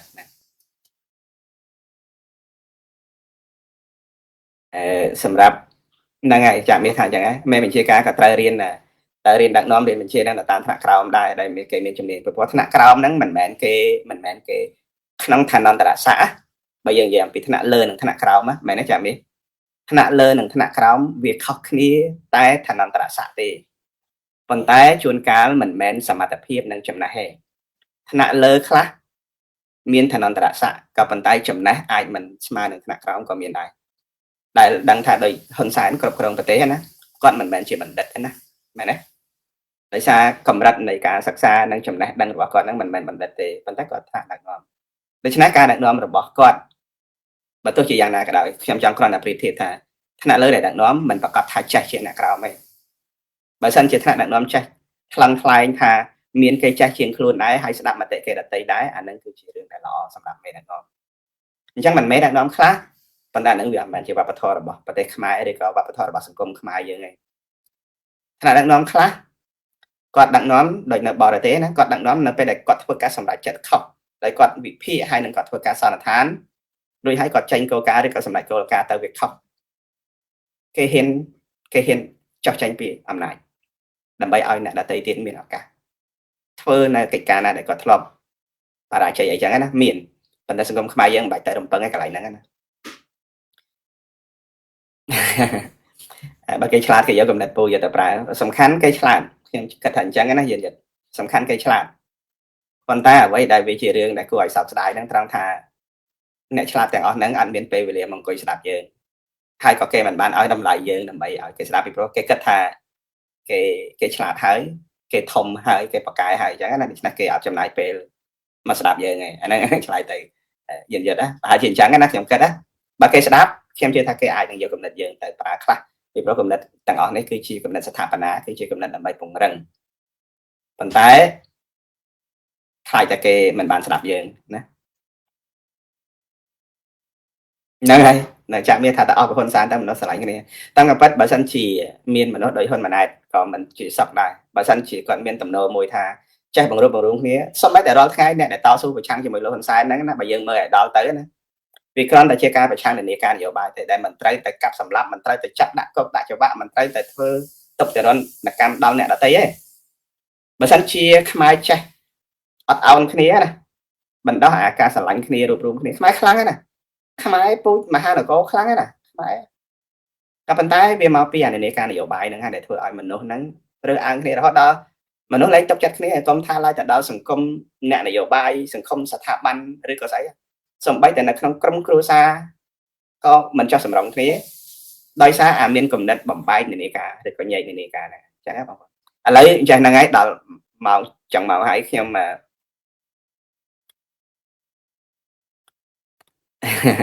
្នឹងហើយបងប្អូនខ្លះគាត់ថាគាត់តាមដានអ្នកវិភាគអ្នកដែលនិយាយនៅណាក៏តែវាអត់មានអ្នកណាដែលបណ្ដោះគំនិតស្មារតីដើម្បីឲ្យចូលរួមអញ្ចឹងណាប៉ុន្តែហ្នឹងហើយគ្រប់យ៉ាងខ្ញុំអរគុណបងប្អូនទាំងអស់គ្នានៅទីនេះគោលបំណងខ្ញុំគឺខ្ញុំចង់និយាយថាយើងត្រូវរកលទ្ធភាពផ្សះផ្សាគ្នាប្រមូលផ្ដុំគ្នាខ្ញុំជឿថាខាងក្រៅមានលទ្ធភាពប្រមូលផ្ដុំគ្នាបានច្រើនហើយនឹងលឿនប៉ុន្តែខាងក្នុងបើតាមខ្ញុំស៊ីផ្សងប្រហែលអាទិត្យចុងក្រោយនេះណាតំណនៃការបង្រួបបង្រួមតំណនៃការរៀបចំយន្តការណាមួយដើម្បីឲ្យយើងកម្លាំងអ្នកប្រឆាំងកម្លាំងអ្នកតស៊ូឲ្យយើងអាចប្រមូលផ្ដុំគ្នាហ្នឹងក៏មានហើយដែរក៏ប៉ុន្តែកុំភ្លេចថានៅពេលដែលយើងរៀបចំយុទ្ធសាស្ត្ររបៀបហ្នឹងណាអ្វីដែលគេប៉ុនប៉ងដើម្បីកំទេចយើងក៏គេមានដែរដូច្នេះត្រូវដើរនៅគ្រប់ដើរឲ្យស្ទាបនៅគ្រប់ស្ថានភាពកន្លែងណាយើងអាចធ្វើបានហើយចំណងដែលយើងត្រូវចងដើម្បីការពារខ្លួនរបៀបណាខ្ញុំជឿថាអិសរាជនយោបាយនិងបងរៀមច្បងដែលខ្ញុំបានធ្លាប់ជជែកគ្នាហ្នឹងណាក៏ត្រូវគិតអំពីចំណងការពារខ្លួននឹងឲ្យខ្លាំងដែរបងប្អូនខ្លះដែលយករឿងឬក៏អ្វីដែលខ្ញុំបានពឹងពាក់សម្រាប់យកការងារនឹងទៅជជែកជាមួយនឹងថ្នាក់ដឹកនាំនិងរៀមច្បងខ្លះដែលគាត់មិនទាន់មានឱកាសបានចូលមកជជែកគ្នាហើយថ្ងៃណាមួយយើងនឹងរកលទ្ធភាពជជែកគ្នាសម្ងាត់ណាមួយអញ្ចឹងណាក៏ត្រូវការពារឲ្យខ្លាំងដែរអំពីសុវត្ថិភាពនៃព័ត៌មានសុវត្ថិភាពនៃយុទ្ធសាស្ត្រហ្នឹងជាពិសេសគឺយើងត្រូវចងចំណងខ្ញុំជឿថារៀមច្បងដែលបាននិយាយជាមួយខ្ញុំការចងចំណងជាមួយនឹងគេអន្តរជាតិយ៉ាងណាខ្ញុំជឿថាយើងដឹងអស់ហើយដូច្នេះរឿងទាំងអស់នេះគឺជារឿងសំខាន់ពេលនេះយើងអត់មានពេលមកអង្គុយជជែកគ្នាពីរឿងស្អីផ្សេងពេលនេះគឺជារឿងប្រមូលកម្លាំងដើម្បីទៅផ្លាស់ប្ដូរដោយអ្វីដែលបងខ្លះបានលើកនៅក្នុង comment មកថាវាគឺជាឱកាសល្អរហូតដល់បងប្អូនខ្លះជាឱកាសល្អបំផុតទៀតខ្ញុំថាវាមិនទាន់ល្អបំផុតតែក៏ប៉ុន្តែវាគឺជាឱកាសល្អមួយក្នុងចំណោមឱកាសជាច្រើនដែលកន្លងមកយើងអត់ធ្លាប់មានដូចបច្ចុប្បន្នហ្នឹងទេឱកាសទាំងអស់នេះណាមិនមែនត្រឹមតែបរិយាកាសនយោបាយឬក៏វិបត្តិសេដ្ឋកិច្ចវិបត្តិការទូតវិបត្តិពាណិជ្ជកម្មវិបត្តិសង្គ្រាមឬក៏វិបត្តិសង្គមគិច្ចអីទាំងអស់ហ្នឹងប៉ុណ្ណឹងឯងអ្វីលើសពីហ្នឹងទៀតក៏យើងមានឱកាសដែរនៅក្នុងពេលនេះណាយើងមានឱកាសដែរក៏ប៉ុន្តែគ្រាន់តែថាត្រូវធ្វើរបៀបណាដើម្បីយកពេលវេលាមួយនេះប្រើឲ្យទាន់ពេលវេលាហើយខ្ញុំក៏ជឿថាបើសិនជាលោកហ៊ុនសែនយកថាការផ្លាស់ប្ដូរមួយនេះវាអាចនាំមកនៅយើងហៅស្អីការថែរក្សាបាននៅពូជសាសន៍របស់យើងនឹងទឹកដីយើងណាបើគាត់អស់លទ្ធភាពនៅក្នុងការពារដែនដីមួយនេះហើយវាក៏គួរតែជាពេលវេលាមួយសមស្របដែរមិនមែនថាឲ្យគាត់ចាញ់ទេក៏ប៉ុន្តែរកចំណុចមួយដែលយើងទាំងអស់គ្នាអាចឈានទៅរកអ្វីដែលគាត់តែងតែលើកថាឈ្នះហ្នឹងណាខ្ញុំមិនចង់ឲ្យយួនជាអ្នកឈ្នះតែយើងចង់ឲ្យខ្មែរយើងឈ្នះប៉ុន្តែវិធីដែលលោកហ៊ុនសែនធ្វើរាល់ថ្ងៃហ្នឹងវាបរទេសគេជាអ្នកឈ្នះយើងឈ្នះរហូតដល់ប្រទេសយើងលិចលង់មកដល់ដំណាក់កាលនេះឈ្នះរហូតដល់យើងបាត់បង់ទឹកដីមកដល់ពេលវេលានេះគេឈ្នះយើងអស់ហើយ ដូច្នេះវានៅតែខ្មែរនៅតែពេលវេលាមួយទៀតថាតើពេលណាដែលខ្មែរត្រូវឈ្នះពីព្រោះយើងហៅឈ្នះកន្លងមកណាយើងឃើញយួនក៏ឈ្នះយើងឃើញថៃក៏ឈ្នះប៉ុន្តែអ្នកដែលចាញ់គឺយើងជាខ្មែរអ្នកយើងកំពុងតែចាញ់ណាបងប្អូនដូច្នេះខ្ញុំចង់និយាយប៉ុណ្ណឹងអរគុណខ្មែរមកអីទេភាសាខ្ញុំតែប៉ុណ្ណឹងខ្ញុំនិយាយខ្ញុំការពារបំផុតគឺខ្ញុំមិនឲ្យបងប្អូនបាយតម្លៃថាខ្ញុំនឹងភាសាកម្រិតកម្រៃក្រមសីលធម៌គឺខ្ញុំត្រូវតែគោរពដោយសារខ្ញុំគិតថាវាគឺជាតម្លៃណាវាគឺជាតម្លៃបានហ្នឹងហើយមេដឹកនាំត្រូវតែវាងវៃពីរត្រូវតែមានបេះដូងទលំទលាយបើសិនជាចង្អៀតចង្អល់ធ្វើមេដឹកនាំអាការទេណាបាទហ្នឹងហើយនៅសម្រាប់យើងនៅក្បែរកុំនេះហើយមិនថាក្បែរកុំនេះតាមពិតយើងនៅក្បែរប្រទេសសេរីដែរប្រទេសសេរីដូចជាស្រុកថៃហ្នឹងក៏ប្រទេសសេរីដែរក៏ប៉ុន្តែយើងណាស់យើងខ្លួនឯងយើងអត់បានត្រៀមលក្ខណៈដើម្បីការពារផលប្រយោជន៍ខ្លួនឯងក៏ប៉ុន្តែយើងមិនដែលឲ្យប្រទេសជាតិរបស់យើងហ្នឹងលងទៅក្នុងមនោគមនិងនយោបាយរបស់គេរហូតតាំងពីឆ្នាំ70មកដល់បច្ចុប្បន្ននេះណាគឺយើងធ្លាក់ចូលទៅក្នុងនយោបាយបំរើនានាការនិងផលប្រយោជន៍បរទេសរហូតដែលយើងមើលឃើញថាហ្នឹងគឺជាហានិភ័យរហូតមកដល់ថ្ងៃនេះយើងប្រឈមមិនប្រឈមត្រឹមតែបាត់បង់ផលប្រយោជន៍ហ្នឹងទេយើងប្រឈមរហូតដល់បាត់បង់ជាតិណានៃសម្រាប់យើងប្រឈមដល់រហូតដល់បាត់បង់ជាតិហើយគ្មានអ្នកណាមកដល់ពេលនេះណាខ្ញុំមិនទាន់លឿនអ្នកនយោបាយណាដែលយកមូលដ្ឋាននៃហេតុផលដែលថាកម្ពុជាអាចនឹងបាត់បង់ប្រទេសអាចបាត់បង់ជាតិមិនទាន់ឃើញអ្នកណាយកមកនិយាយជាគោលនយោបាយនៅឡើយនៅណា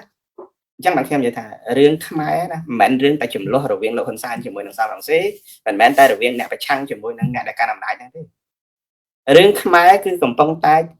ដណ្ដើមទឹកដីពីកណ្ដាប់ដៃឬពីកញ្ញាំដៃរបស់យួនមកវិញដែលគេលេបហើយរឿងខ្មែរគឺរឿងបាត់បង់ពូជសាសន៍បាត់បង់ជាតិដែរបងប្អូនមិនមែនរឿងគ្រាន់តែនិយាយការនយោបាយទេអាហ្នឹងគឺជាអ្វីដែលសំខាន់ណាបងប្អូន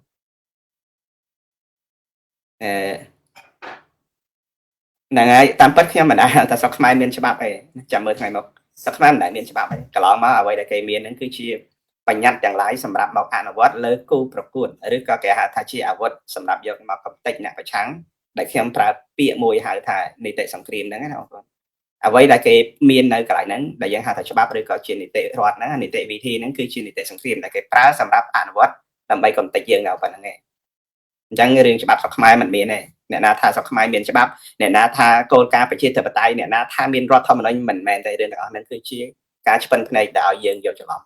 តែក្នុងស្រុកខ្មែរគ្មានអាហ្នឹងទេអញ្ចឹងបងប្អូនថ្ងៃនេះខ្ញុំមានមតិប៉ុណ្ណេះសិនណាហើយសូមជូនពរប្រិយមិត្តទាំងអស់គ្នាជូនពរបងប្អូនទាំងអស់គ្នាហើយនឹងមតិយោបល់ណាដែលបងប្អូនយល់ថាខ្ញុំគួរតែលើកយកមកនិយាយឲ្យបានច្រើនបងប្អូនអាចសរសេរចូលក្នុង comment ក៏បានបងប្អូនអាចសរសេរចូលមកក្នុង chat របស់ខ្ញុំក៏បានដើម្បីប្រាប់ឲ្យខ្ញុំថាប្រធានបទឬក៏ចំណុចកន្លែងនេះគួរតែលើកយកមកនិយាយឲ្យបានច្រើនវាជាការរំលឹកនិងដាស់ស្មារតីឬក៏បំផុសមនសិការអីយ៉ាងណាបងប្អូនជួយឲ្យយោបល់ខ្ញុំផងព្រោះខ្ញុំមានរឿងច្រើនមែនទេដែលខ្ញុំចំណាយពេល1ម៉ោងជាងតិចតួចហ្នឹងមកជជែកលេងជាមួយបងប្អូនហ្នឹងរឿងវាច្រើនក៏ប៉ុន្តែជួនកាលរឿងខ្លះក៏ចំចំណុចអត្ថិភាពដែលបងប្អូនចង់ស្ដាប់ចំណុចខ្លះដែលខ្ញុំយល់ថាវាជាអត្ថិភាពសម្រាប់ផ្ទៃក្នុងប៉ុន្តែបងប្អូនមិនចង់ឮបងប្អូនជួយប្រាប់ខ្ញុំថាយើងគួរនិយាយរឿងអីដើម្បីឲ្យវាជាផលប្រយោជន៍សម្រាប់ដាស់ស្មារតីរបស់បងប្អូនដែលយើងនៅរងចាំការផ្លាស់ប្ដូរក្នុងប្រទេសបងប្អូនច្រើនណាស់ដែលតន្ទឹងរង់ចាំថាតើពេលណាសង្គ្រោះជាតិអាចរំដោះប្រទេសបានណាអញ្ចឹងសម្រាប់ថ្ងៃនេះខ្ញុំសូមជូនពរបងប្អូនទាំងអស់គ្នាហើយសូមគោរពជម្រាបលាពីចម្ងាយបាទសូមអរគុណ